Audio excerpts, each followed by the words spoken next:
Hello, my name is Mr. Boaz. I am a social studies teacher at Pep Tech High School. I am also the coordinator for the PLP system that your kids learn off of. I'm doing this video in order to show you as a parent how you can monitor your child. As we go through this difficult time of the coronavirus, a lot of you are isolated and obviously the schools are closed. If you need any help, you can contact me through boaz@pep.org, or you could call the school, the local phone number for Alice S. Paul, and monitor Facebook. Look us up on Facebook and monitor our Facebook. We put daily, sometimes daily things there to give you updates as to what's going on. But where I want to start is the PLP itself, how to get on, how to log on. Many of your kids can just do it very quickly, but I want you to understand how to do it as a parent.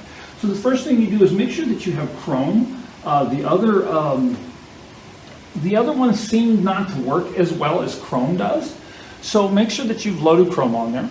And once you click Chrome, you bring up your URL, and your URL is going to be peptex.schoolsplp.com and then /login.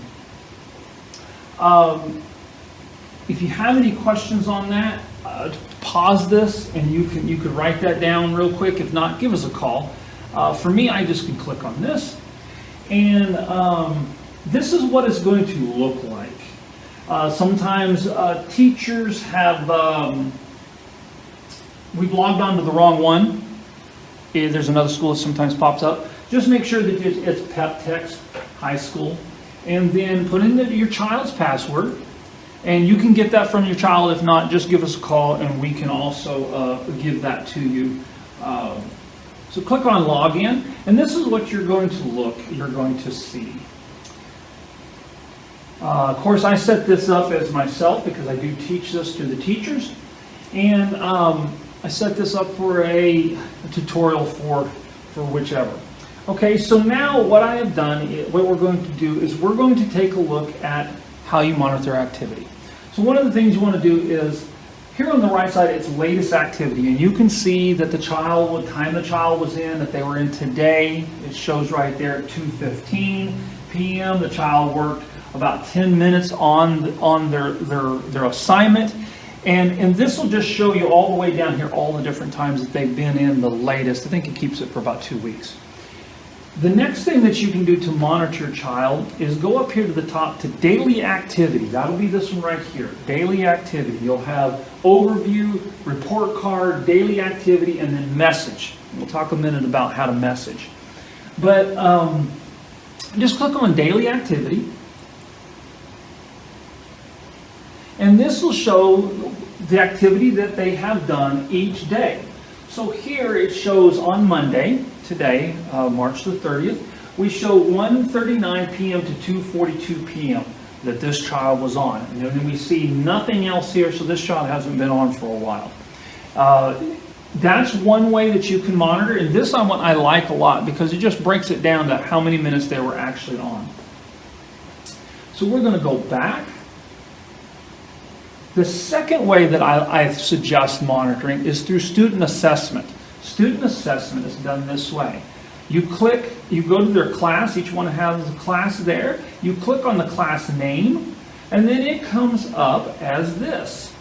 This is a student assessment, and what it does is it breaks down the lesson, has all the lessons that the student, in the units the student's going to be taking.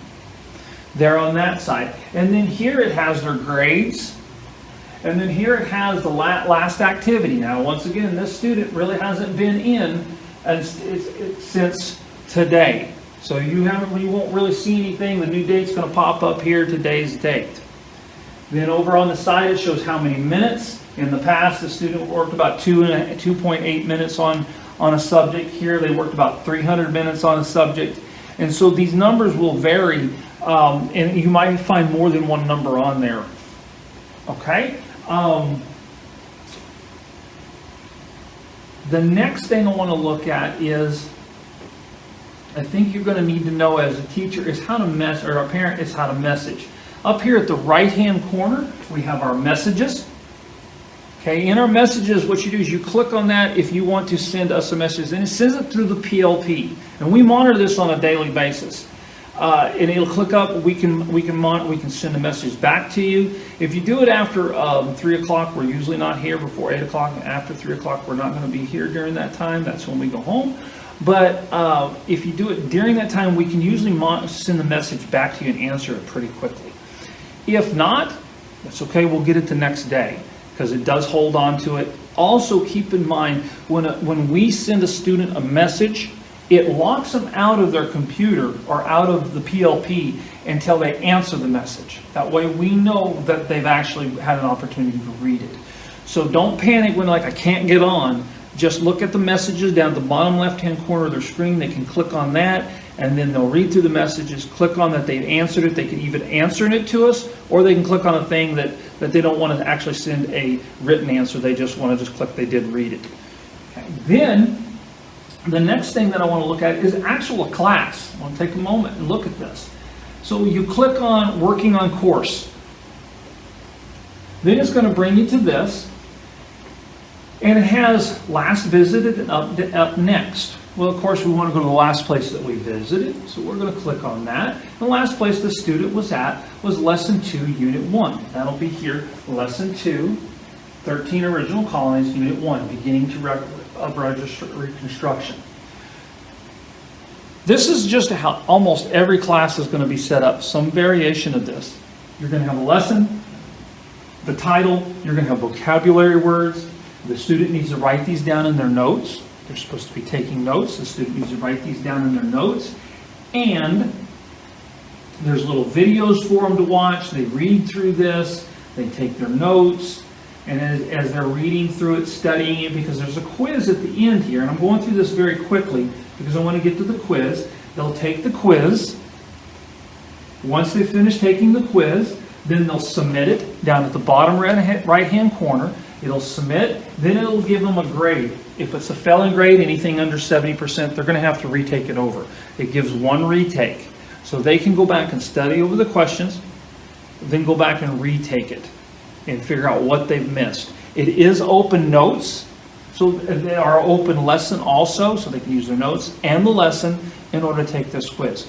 Once they're finished with this quiz, they'll move on to the next section.